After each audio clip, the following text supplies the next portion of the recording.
"Kneel and confess that your cures were fraudulent," Duke Nathaniel Ashbourne commanded, "or I shall close every infirmary bearing your name." Helena remained standing before the county physicians, although her hands trembled around the silver medicine case her father had left her. Nearly 100 witnesses filled the assembly hall. Landowners in velvet coats, clergymen wearing solemn expressions, physicians who had once praised her work, and tenants whose children she had treated without payment. Beside Nathaniel sat Lady Vivian Harcourt, a beautiful widow dressed in mourning silk despite her husband having been dead for 3 years. Her gloved hand rested upon a stack of Helena's patient registers. Those books had been kept inside a locked cabinet in Helena's private office. Nathaniel had already dismissed her nurses, frozen her charitable accounts, and installed Vivienne as patroness of a fashionable new hospital. If Helena refused his demand, hundreds of poor families would lose treatment before winter. If she confessed, every patient she had ever saved would become evidence against her. "I will not confess to a lie," Helena said. A murmur moved through the hall. Nathaniel's expression hardened. Once, he had admired the steadiness in her voice. During the first years of their marriage, he had ridden beside her carriage when she visited remote villages and donated timber for her first infirmary. But after 8 years without an heir, and after Vivian began advising him on his parliamentary ambitions, admiration had curdled into resentment. "You prescribed unapproved remedies," he said. "I used willow bark to reduce fever and boiled instruments before surgery. Both practices are recorded in my reports. You entered cottages unaccompanied. Disease does not wait for a chaperone." Several younger physicians lowered their eyes to hide their approval. Nathaniel noticed. "My wife mistakes stubbornness for expertise," he declared. "She has frightened tenants with exaggerated warnings of an epidemic that does not exist."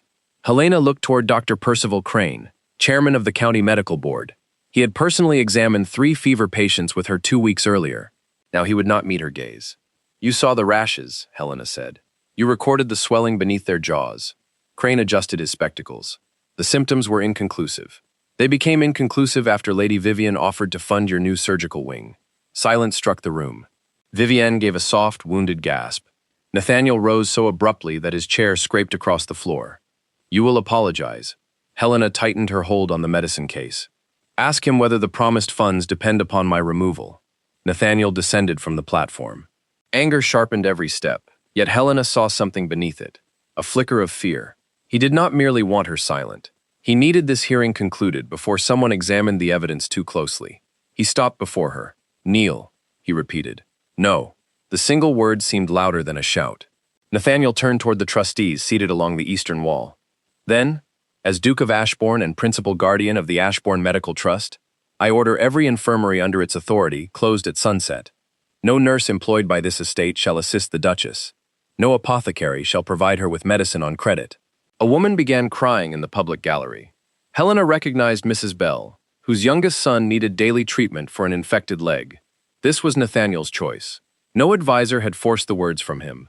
He saw the terror spreading among his tenants and pronounced the sentence anyway. Vivienne leaned toward him.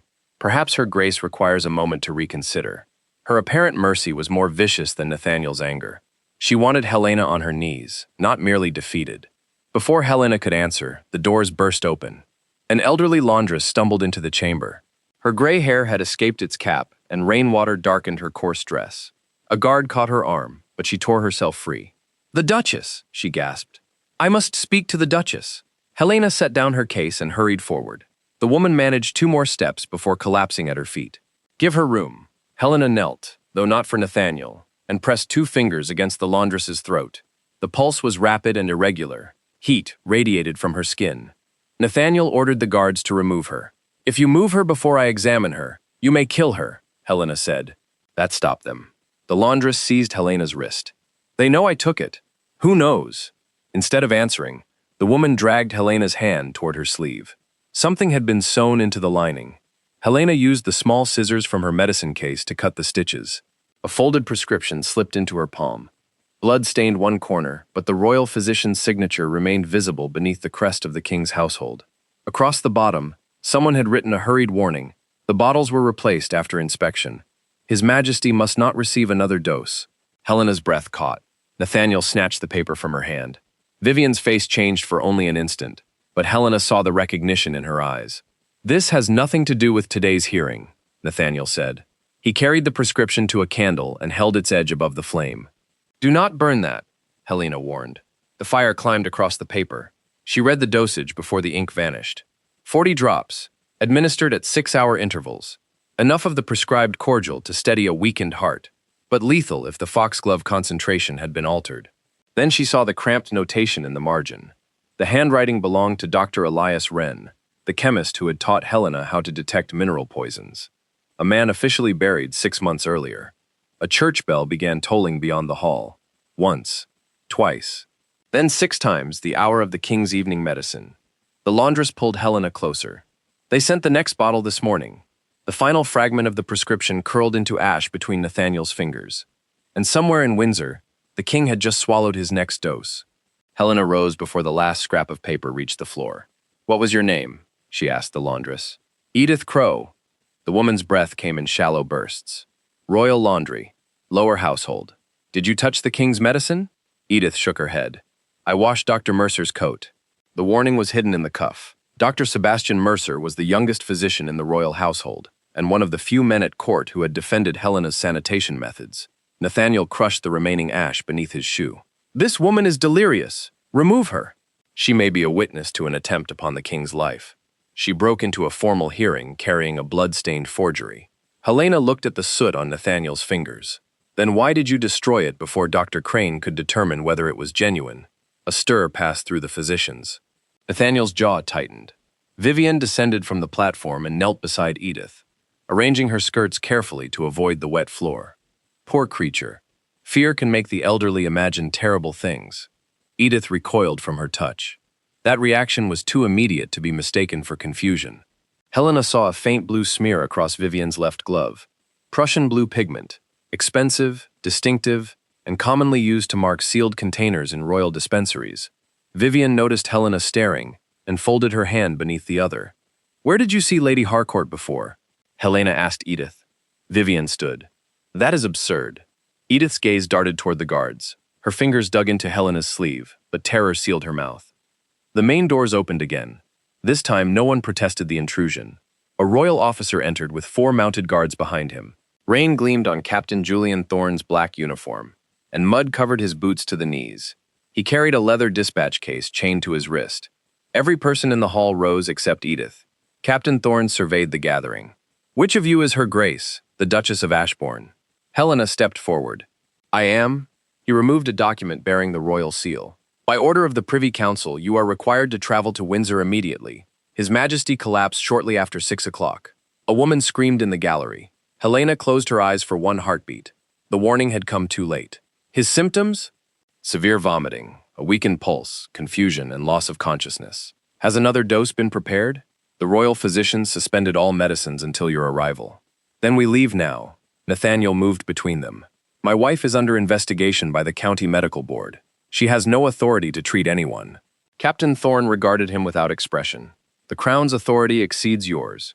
Humiliation colored Nathaniel's face. Helena should have felt vindicated. Instead, she thought of the king lying unconscious, while whoever had altered his medicine remained inside the royal household. She bent to retrieve her silver case.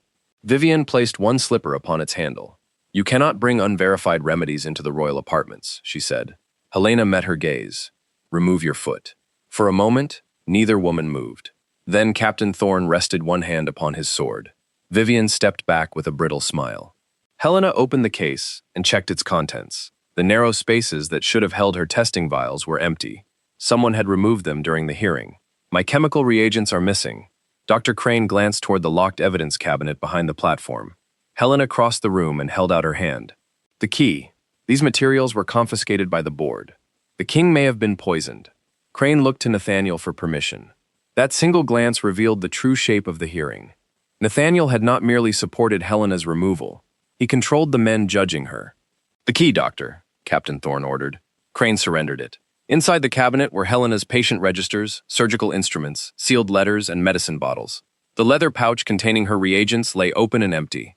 Everything else appeared undisturbed. "Who accessed this cabinet?" Helena asked. "Only myself and the Duke," Crane said. Nathaniel's head turned sharply. "You assured me it remained locked." "It did, Your Grace." Helena examined the shelf. Fine grains of blue pigment clung to the wood. The same shade stained Vivian's glove. Captain Thorne noticed her expression. "What is it?" Evidence that one of my possessions was replaced or removed by someone who handled royal dispensary seals. Vivian laughed softly. Blue pigment is hardly proof of treason. I did not mention treason. The color left Vivian's face. Nathaniel stepped closer to Helena, lowering his voice. Do not use the king's illness to continue your private war against Lady Harcourt. This ceased to be private when you burned a royal warning. I prevented a panic. You destroyed evidence because preserving Vivian's reputation mattered more to you than discovering whether the king was being poisoned. His eyes hardened. Be very careful. I was careful for 8 years. That is why your tenants survived outbreaks you never troubled yourself to understand. Captain Thorne interrupted. Your Grace, we must depart. Helena returned to Edith. The laundress was growing weaker, her skin damp and her lips pale. Traveling could kill her, but leaving her under Nathaniel's authority might do the same. She comes with us. She is in no condition to ride, Nathaniel said. We will use my carriage. It belongs to Ashbourne. So do the clinics you closed while sick children waited outside them. Nathaniel stared at her, but Helena no longer sought permission in his face. Captain Thorne summoned 2 guards to carry Edith. As they lifted her, a small glass object fell from beneath her apron and shattered upon the floor. The smell reached Helena instantly. Bitter herbs beneath a heavy sweetness. One of the king's medicine bottles. Edith stared at the broken glass in horror. That is not mine. Nathaniel seized Helena's arm. You brought poison into my hall. Helena pulled free and crouched beside the fragments. A paper label remained attached to the largest piece. It bore the royal crest, Dr. Mercer's initials, and a preparation date from 3 days earlier. Beneath them appeared another mark, a tiny red rose pierced by a silver needle. Helena had seen that symbol once before, stamped inside a packet delivered to Vivian's new hospital.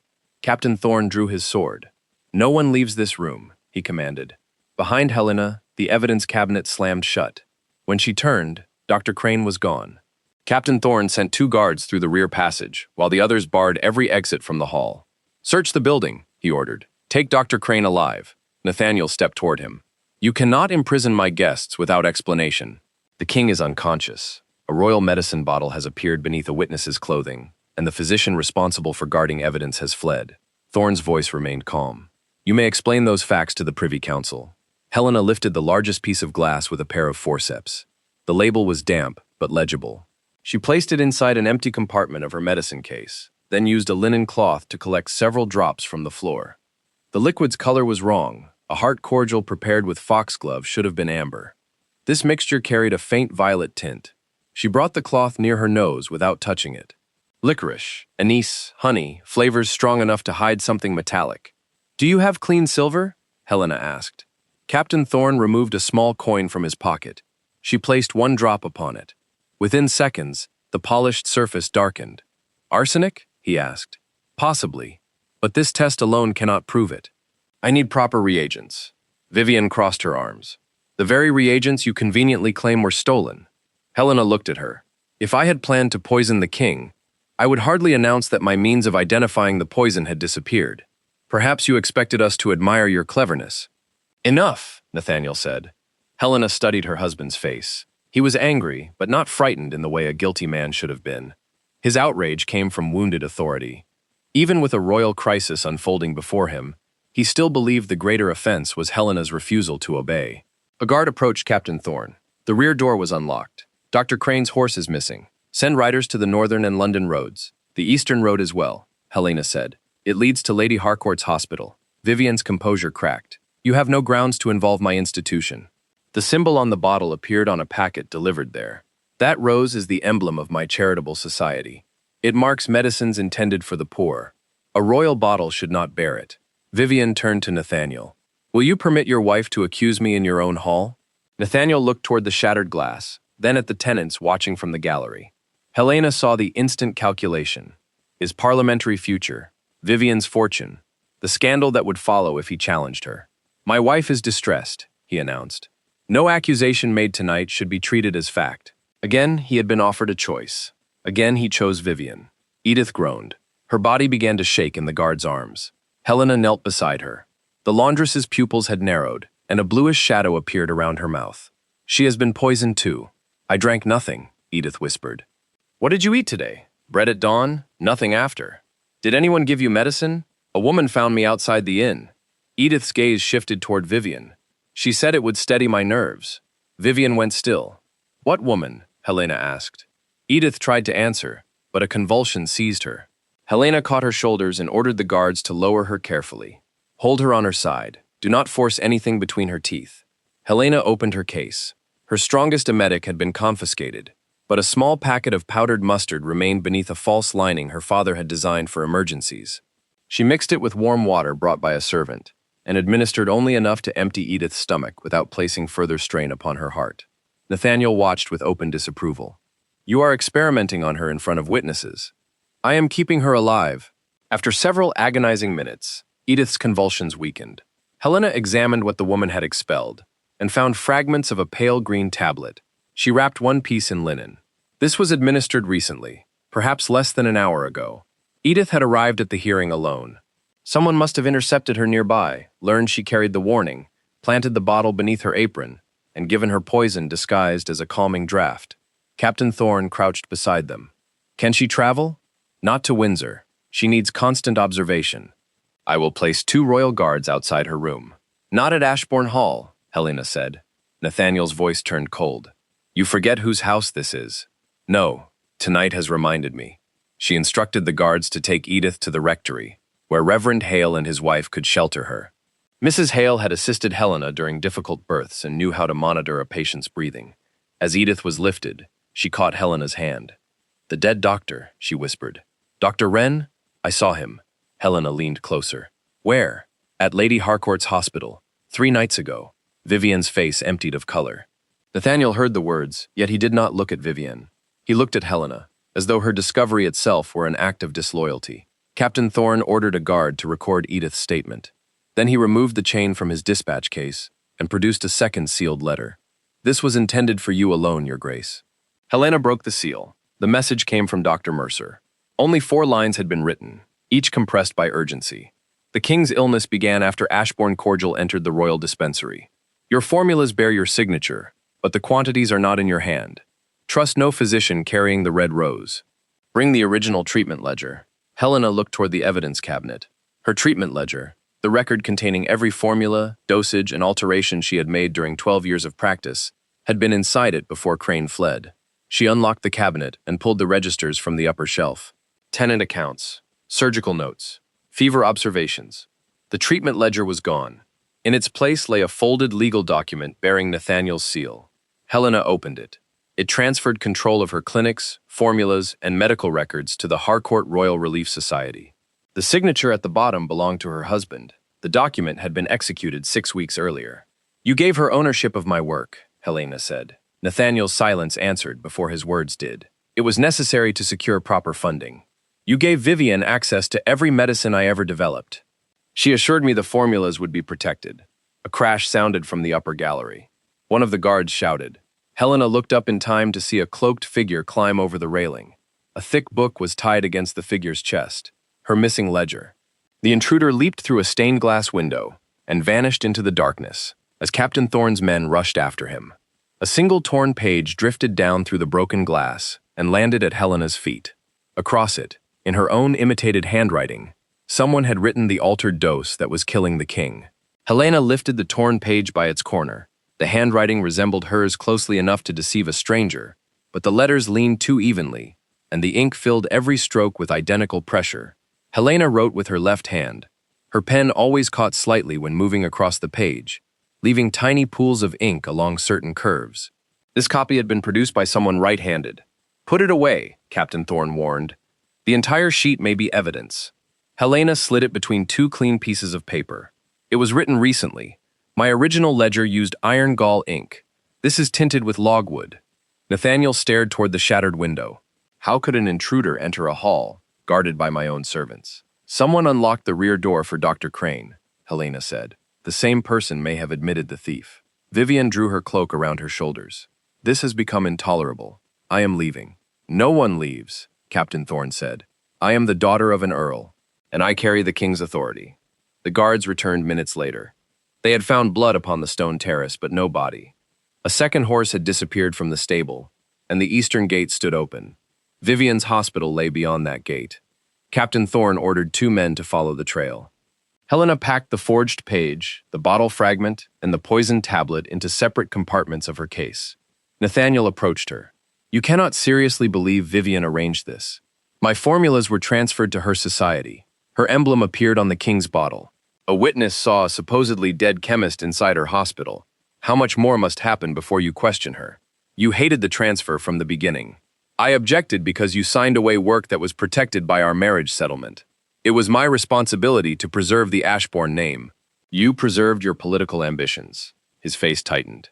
Vivian promised influence at court. After 8 childless years, I needed another way to secure this family's future. The words struck with greater force, because Nathaniel spoke them without shame. Helena closed her medicine case. You could have asked me.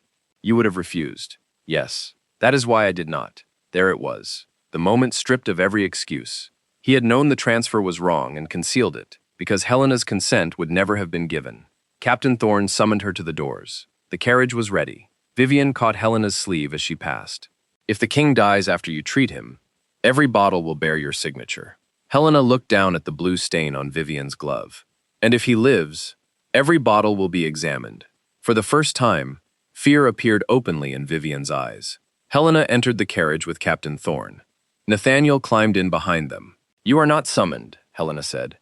My name is attached to the transferred formulas. Only because you attached it. That gives me the right to defend it. The carriage surged into the night before Helena could answer. Captain Thorne opened his dispatch case and spread a map across his knees.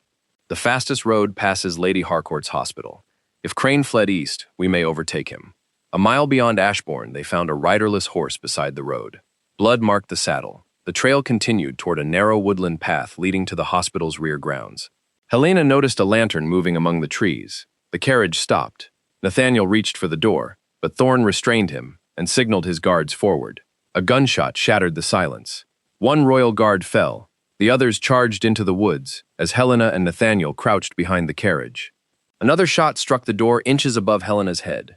Then came the sound of a horse fleeing toward London. Captain Thorne returned carrying a blood-covered ledger. The rider dropped this. Helena recognized the damaged leather immediately. Her original treatment book had been recovered. She opened it beneath the carriage lamp. Several pages had been torn out, including the formula for the king's cordial. Between the remaining sheets lay a list of dates and payments written in Dr. Crane's hand. Each payment corresponded to a patient who had died after receiving medicine from Vivian's hospital. At the bottom appeared one final entry: payment upon the king's death, £50,000. The recipient's name had been abbreviated with 2 letters, N.A. Nathaniel Ashbourne. Captain Thorne looked from the ledger to the Duke. Nathaniel, Helena whispered. What did you sign? Nathaniel took the ledger from Helena and stared at the initials. I never accepted money for the king's death. Captain Thorne's expression remained cold. Did you sign any agreement with Lady Harcourt? One investment contract, 6 weeks ago. The same day you transferred Helena's medical work? Thorne asked. Nathaniel hesitated. Yes. Helena felt the pieces align. What did Vivian promise? A controlling interest in a company supplying medicines to military hospitals. The £50,000 was described as my first dividend. Payable on what condition? The contract referred to a royal transition. Vivian said the government would expand military spending after Parliament changed. Helena could scarcely believe him. You signed a document tied to the king's death and asked no questions? I believed it referred to an election. You believed what protected your ambition. Nathaniel looked away. A cry came from the wounded guard. Helena hurried to him. The bullet had passed through his upper arm without striking bone, but blood poured from the wound.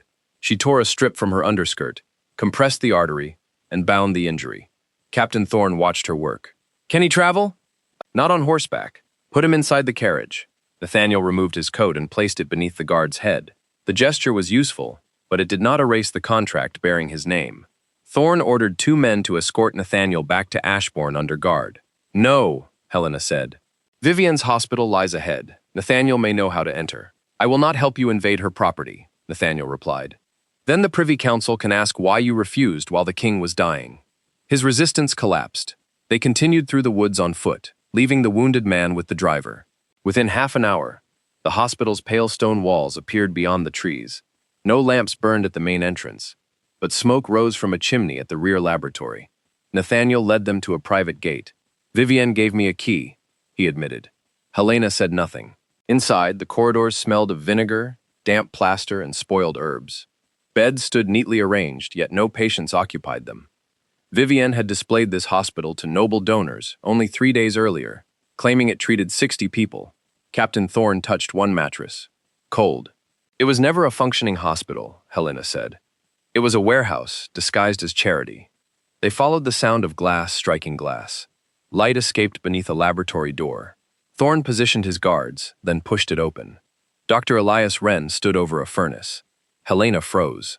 6 months earlier, she had watched a coffin bearing his name lowered into the ground. Now he appeared thinner, with a scar across his temple, but unmistakably alive. Wren dropped a bottle. Helena? Captain Thorne seized him before he could reach the rear exit. I did not poison the king, Wren gasped. They forced me to alter the formulas. Who forced you? Helena asked. Vivienne and Crane. They threatened my daughter. Where is Dr. Crane? He came here for the ledger. When he failed to destroy it, Vivienne ordered him to London. Helena placed the forged page on the table. Did you write this? Wren examined it. No. Crane employed a copyist. I only prepared the compounds. Nathaniel moved closer. You allowed my wife's name to be placed upon poison. Wren gave a bitter laugh. You gave them her records, Your Grace. You signed every authorization they needed.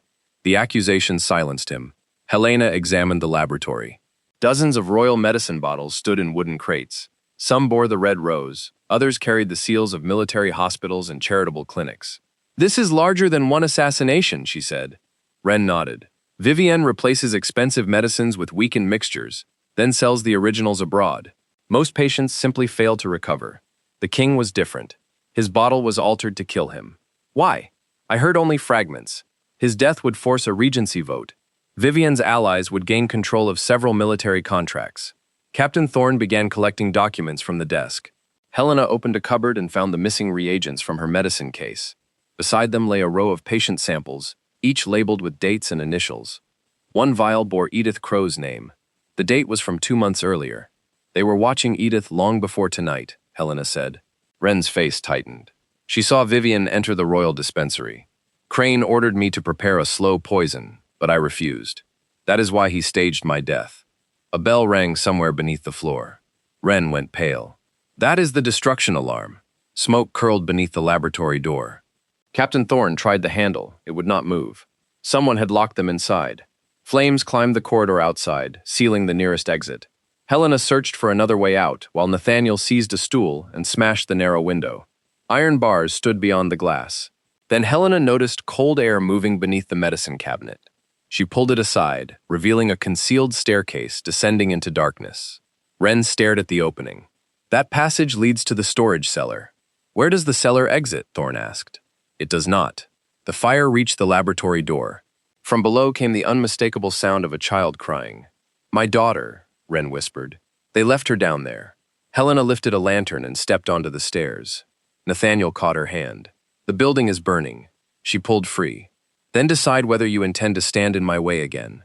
Helena descended before Nathaniel could answer. Captain Thorne followed with Wren, while Nathaniel remained above long enough to help 2 guards drag the medicine crates away from the flames. Then the laboratory ceiling cracked, forcing everyone onto the staircase. The cellar was filled with smoke and hundreds of sealed bottles. A child's cries came from behind a locked iron door. Wren rushed toward it. Lucy! A girl answered weakly from inside. Nathaniel struck the lock with a metal bar, while Helena searched the shelves. Beside the door stood a crate labeled for Windsor. Its bottles contained the same violet liquid found in the assembly hall. She smashed one bottle against the lock. The acidic compound weakened the corroded metal enough for Nathaniel to break it. Wren pulled his daughter from the room. Lucy was perhaps 9 years old, barefoot and barely conscious. Helena checked her breathing. She needs air immediately. The passage ends here, Wren said. Nathaniel pointed toward a row of empty barrels. Behind them, Helena found a stone channel used to deliver coal from outside. It was narrow but large enough for Lucy and Helena. Take her, Nathaniel said. I will widen it. He and Thorne tore loose the wooden frame. Smoke thickened as the fire consumed the floor above them. Helena pushed Lucy through first, crawled after her, and emerged behind the hospital. Guards pulled them clear. Wren followed, then Thorne. Nathaniel did not appear. A section of the roof collapsed. Helena turned back despite the heat. Nathaniel! His hand emerged through the smoke. Thorne dragged him from the opening seconds before flames swallowed the passage. Nathaniel's sleeve was burning. Helena smothered it with her cloak. The skin beneath was blistered, but he remained conscious. "Do not mistake this for forgiveness," she said while binding his arm. "I do not." It was the first honest answer he had given her that night. Captain Thorne's men searched the grounds and captured 2 servants attempting to flee. Neither was Vivian, nor Dr. Crane. Wren handed Helena a brass key he had concealed inside his boot. "Vivian keeps her true accounts at Harcourt House in London. This opens the cabinet. Will the records prove Nathaniel was deceived? They will prove what he signed. Whether he understood it is another question." Nathaniel accepted the judgment without protest. A royal messenger arrived as dawn broke. The king had regained consciousness briefly, but his pulse was weakening again. Dr. Mercer estimated he had fewer than 12 hours. Helena examined the rescued bottles. The altered cordial contained 2 poisons. One slowed the heart, while the other prevented the usual treatment from working. "I can prepare an antidote," she said, "but I need the original medicine stored at Windsor and a mineral compound from my infirmary." Nathaniel looked toward the burning hospital. "Your infirmary was closed. The supplies remain there unless someone destroys them." As if summoned by the words, a rider appeared on the road. Reverend Hale's servant nearly fell from his horse as he approached. "Your Grace, Lady Harcourt returned to Ashbourne. She ordered your infirmary emptied and set on fire." Helena felt the last of her uncertainty disappear. "Is Edith safe?" "No. Men attacked the rectory and took her." Captain Thorne called for fresh horses. Nathaniel stepped forward. "Vivienne has a private train scheduled to leave Ashbourne Station at 8. She told me it would carry medical donations to London." Helena checked the dawn light. They had less than an hour. "The antidote, Edith, and the remaining evidence will be on that train," she said. Thorne mounted. "Then we stop it." Nathaniel took the reins of a second horse despite his burned arm. Helena looked at him. "If you warn Vivienne, I have already protected her at your expense." Shame entered his voice. "I will not do it again." They rode toward Ashbourne as smoke rose above the distant hills. At the station, the private train had begun to move. Through the window of its final carriage, Helena saw Vivian holding a pistol against Edith's head. Helena drove her horse alongside the moving train. "Stop!" Nathaniel shouted at the engineer, but the locomotive accelerated. Captain Thorne and 2 guards raced toward the front. Helena remained beside the final carriage, where Vivian held Edith against the window. The laundress's face was bruised, but she was conscious. Vivian raised the pistol and fired. The bullet struck Helena's saddle. Her horse reared, nearly throwing her beneath the wheels. Nathaniel caught her reins and steadied the animal. "There is a freight platform ahead," he said. "We can board there." They urged their horses forward. As the train passed the platform, Nathaniel jumped first and pulled Helena after him. They landed hard against the rear railing. The door was locked. Nathaniel broke its glass with his injured arm and reached inside. Vivian fired again. The shot tore through his shoulder, spinning him to the floor. Helena seized the pistol before Vivian could fire a third time. The 2 women struggled until Edith struck Vivian's wrist with her chains. The weapon slid beneath a seat. "You should have confessed when Nathaniel ordered you to kneel," Vivian hissed. "You should have destroyed my real records before forging them." Helena pushed her away and freed Edith with a key taken from the guard's coat. "Where is the antidote compound?" "In the next carriage," Edith said. "With the account books." Vivian lunged for the pistol, but Nathaniel pinned it beneath his boot. Blood spread across his shirt. "Sit down," Helena ordered. "Find what you need first." She and Edith entered the adjoining carriage. Crates filled the compartment from floor to ceiling. Helena opened the first and found medicine stolen from her infirmary. The mineral compound lay beneath several bottles of altered cordial. Beside it stood a metal dispatch box bearing the red rose. The brass key Wren had given her opened it. Inside were payment ledgers, forged prescriptions, and letters exchanged between Vivian, Dr. Crane, and 3 members of Parliament. One letter described Nathaniel as useful because vanity makes him obedient. Another ordered Crane to ensure the king died before the regency vote. Helena placed the evidence inside her medicine case. The train suddenly jolted. Captain Thorne appeared from the forward carriage. "The engineer is dead. Crane shot him and locked himself in the locomotive." The track curved toward an unfinished bridge less than 2 miles ahead. "Can anyone stop the engine?" Helena asked. "The brake line has been cut." Nathaniel entered, holding pressure against his wound. "There is a manual brake on the roof of the coal tender." "You cannot climb with that shoulder," Helena said. "I inspected this railway when it was built. I know where the mechanism is. This disaster exists because of your signatures. Do not turn one brave act into absolution." "I know." He handed her the pistol and climbed onto the roof with Thorne. Helena worked quickly inside the carriage. She mixed the mineral compound with purified alcohol, then added measured drops from the original cordial. The solution turned clear, the first sign that the antidote was stable. Gunfire sounded above. Dr. Crane emerged from the locomotive and shot Captain Thorne in the leg. Nathaniel tackled him near the edge of the roof. They struggled as the unfinished bridge came into view. Helena climbed through the hatch with the antidote secured beneath her coat. Crane struck Nathaniel's wounded shoulder and reached for the brake lever. Instead of pulling it, he tried to break it loose. Helena aimed the pistol. "Step away," Crane laughed. "A physician cannot kill." "No, but I can choose where the bullet lands." She fired into the metal beside his hand. Crane recoiled. Nathaniel seized him, and Thorne locked one cuff around his wrist and the other around the roof rail. Helena reached the brake lever. Together, she and Nathaniel pulled. The wheels screamed against the tracks. Sparks engulfed the carriages as the train raced toward the missing section of bridge. It stopped with the locomotive hanging halfway over the abyss. For one breath, no one moved. Then Helena looked toward the road below. A royal carriage was approaching at full speed. The messenger climbed out, carrying a black-bordered document. "His Majesty has stopped breathing." Helena gripped the antidote. "How long ago?" 20 minutes. Windsor was still 2 hours away. But hidden inside Vivian's stolen papers, Helena saw an order instructing a nearby military post to provide its fastest experimental locomotive. She turned to Captain Thorne. "If we detach the damaged carriages and reverse the engine, we may reach the king in 40 minutes.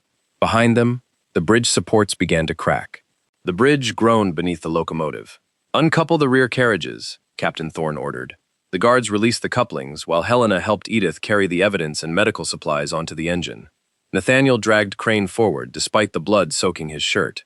The moment the final carriage separated, the bridge support collapsed.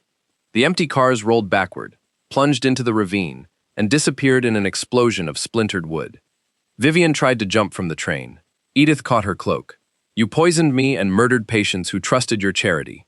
Vivian struck her, but Helena seized the pistol and forced her back. "You will answer publicly," Helena said. "As I was made to." Thorne secured Vivian beside Crane. A military engineer arrived from the nearby post and reversed the locomotive toward Windsor. The speed shook every bolt in its frame. Helena treated Nathaniel's shoulder while the countryside blurred past. "The bullet remains inside," she said. "You need surgery. After the king. If you lose consciousness, you become another patient I must keep alive." Nathaniel's face tightened as she bandaged him. "Why would you?" "Because my principles do not disappear when the patient has wronged me." He absorbed the rebuke in silence. Helena then examined the recovered documents. One letter identified a servant inside Windsor who would destroy the king's original medicine and blame Helena if he died. "Dr. Mercer must secure the royal dispensary before we arrive." Captain Thorne wrote the order and passed it to a mounted messenger when the train slowed near a crossing. 36 minutes later, they reached Windsor. Helena entered the royal apartments carrying the antidote. Ministers, physicians, and servants crowded the corridor. Dr. Mercer met her at the bedchamber door. "He has no detectable pulse." "How long?" "Nearly an hour. We have attempted every known stimulant. Then we attempt one more." The king lay motionless beneath embroidered covers. Helena listened against his chest and heard a faint, irregular flutter, not a true heartbeat, but enough to justify action. She measured the antidote carefully. Dr. Bartholomew Sowai, the senior royal physician, blocked her path. A red rose was pinned discreetly beneath his lapel. "You are under investigation," he said. "I will not permit an unlicensed woman to experiment upon His Majesty." Helena held up Dr. Crane's payment ledger. "Your name appears 7 times. Say reached for the papers. Captain Thorne arrested him before he could touch them. Helena administered the antidote, then began pressing rhythmically against the king's chest. Dr. Mercer assisted while the room watched in silence. 1 minute passed, then 2. Nothing changed. Nathaniel stood at the doorway, pale from blood loss. Vivian, guarded behind him, smiled. "The king is dead," she said. And everyone saw Helena administer the final dose. Helena ignored her. She adjusted the king's head, forced air into his lungs, and continued compressions. A weak cough broke the silence. The king's fingers moved. Dr. Mercer found a pulse. "He is alive." Relief swept through the chamber, but Helena did not stop working until the king opened his eyes. But his gaze settled upon her. "Who altered my medicine?" Helena placed the forged prescriptions, payment records, and stolen contracts on his bedside table. "These documents answer part of that question. The accused must answer the rest before the Privy Council." Vivian's smile vanished. The king ordered an immediate public hearing. Then his eyes shifted to Nathaniel's bloodstained coat. The Duke's name appears among the payments. Helena looked at her husband. Nathaniel could still claim ignorance and blame Vivian. Instead, he stepped forward. "My signature opened every door they required," he said. "I did not know they intended to kill you, but I chose ambition over my wife's warnings. I am guilty of enabling them." Before the king could respond, a guard rushed into the room. "Your Majesty, Lady Harcourt's men have surrounded Ashbourne Village. They are burning the infirmaries and destroying every patient record." Helena closed her medicine case. The king caught her wrist. "You have saved my life. Now tell me what you require." "Your soldiers," she answered, "and the authority to take back everything stolen from me." The king signed the order from his bed. Before noon, Helena left Windsor with Captain Thorne, 30 royal soldiers, and a warrant granting her authority over every Ashbourne medical property. Nathaniel traveled under guard, his shoulder bandaged after Dr. Mercer removed the bullet. Vivian, Crane, and Dr. Say followed in a locked prison carriage. Smoke darkened the sky before they reached the village. Helena's first infirmary was burning. Tenants formed a desperate line between the well and the flames. Others carried patients from the wards, while armed men wearing Harcourt colors smashed medicine bottles and fed records into the fire. Helena dismounted before the carriage stopped. "Secure the dispensary," she ordered. "Arrest anyone destroying evidence. The patients go to the church." The royal soldiers moved immediately. A Harcourt guard tried to burn the final cabinet of registers. Helena struck the torch from his hand with her medicine case, and Captain Thorne forced him to the ground. Inside the cabinet, she found the original patient records, linking Vivian's false hospital to dozens of unexplained deaths. Mrs. Bell approached through the smoke, carrying her feverish son. "The Duke's order closed the clinic," she said. "No apothecary would help us." Nathaniel heard her. Helena took the child and examined his infected leg. The wound had worsened, but it could still be treated. "Open the church hall," she told her nurses. "My authority has been restored." The women who had been dismissed at Nathaniel's command returned without hesitation. By afternoon, the fire was controlled and 47 Harcourt employees had been arrested. Edith identified the men who had abducted her, while Dr. Wren testified that Crane had imprisoned him and threatened Lucy. Only one conspirator remained missing, Lord Malcolm Harcourt, Vivian's brother, and the parliamentary leader behind the Regency plot. Captain Thorne found a message in the pocket of a captured guard. "He has taken the remaining ledgers to Ashbourne Hall," Thorne said. "He intends to destroy them during tonight's county banquet." "There is no banquet," Nathaniel replied. "There is now. Harcourt has summoned every trustee, magistrate, and landowner. He claims Helena poisoned the king and kidnapped Lady Vivian." Helena understood immediately. Malcolm wanted a public audience because public belief could outlive destroyed evidence. "Then we will attend." At sunset, Helena entered Ashbourne Hall, through the same doors where Nathaniel had ordered her to kneel. Hundreds of witnesses filled the chamber once more. Lord Malcolm stood on the platform beside a furnace. The remaining ledgers lay chained inside an iron chest at his feet. 12 armed men guarded the room, and several trustees, including Dr. Crane's allies, sat behind him. Malcolm raised a royal proclamation. "The king died at noon," he announced. "Before his death, the Duchess of Ashbourne administered an unknown substance and seized control of this estate." Whispers swept through the crowd. Helena stepped forward. "His Majesty is alive," Malcolm smiled. "Then where is he?" Captain Thorne presented the signed royal order, but Malcolm called it a forgery. The magistrates hesitated, frightened by the number of armed men surrounding them. Vivian was brought into the hall in chains. Even now, Malcolm expected her to support his story. Instead, she looked at the furnace. "He will burn everything," she whispered to Helena, "including me. Then testify." Vivian's eyes filled with panic. "He will kill us both. He already tried." Malcolm kicked the iron chest toward the fire. Nathaniel moved to stop him, but one of the gunmen aimed at Helena. Nathaniel stepped between them. The shot struck him in the side. Chaos erupted. Royal soldiers stormed the entrances as Helena dropped beside Nathaniel. Blood spread beneath his coat, but the bullet had passed cleanly through. "Do not let him burn the records," Nathaniel gasped. Helena pressed a folded cloth against his wound, then rose. Malcolm had unlocked the furnace. She seized the ceremonial sword displayed above the fireplace and struck the chain around the chest. Captain Thorne tackled Malcolm, while Edith and the nurses dragged the ledgers away from the flames. Within minutes, the armed men were disarmed. Helena climbed onto the platform, carrying the evidence. Before the same witnesses who had watched Nathaniel humiliate her, she placed the forged prescriptions, death records, payment ledger, and transfer contract upon the table. The king ordered a public accounting, she said. It begins now. Then the main doors opened. Every person in the hall dropped to their knees. The king entered, alive, pale, and supported by Dr. Mercer. Everyone knelt except Helena. He looked at her and said, "Your Grace, remain standing." The king faced the assembly. "Helena Ashbourne saved my life. Anyone who calls her a fraud challenges the crown." Dr. Mercer verified the forged prescriptions. Edith identified Vivian as the woman she had seen entering the royal dispensary. Dr. Wren testified that Crane had imprisoned him, threatened his daughter, and forced him to alter Helena's formulas. Finally, Helena opened Vivian's accounts. The records proved that Malcolm Harcourt had stolen valuable medicines, sold them abroad, and replaced them with weakened substitutes. When the king discovered irregularities in military contracts, Malcolm planned his death to force a regency vote. Vivian had framed Helena because her formulas provided the perfect disguise. Crane forged the handwriting. Dr. Say admitted the altered bottles. Nathaniel's signatures transferred Helena's records and authority into their hands. The king ordered Malcolm and Crane tried for treason, attempted regicide, murder, and kidnapping. Dr. Say lost his royal appointment and medical license. Vivian surrendered her fortune to compensate the victims' families before facing trial as an accomplice. Then the king turned to Nathaniel.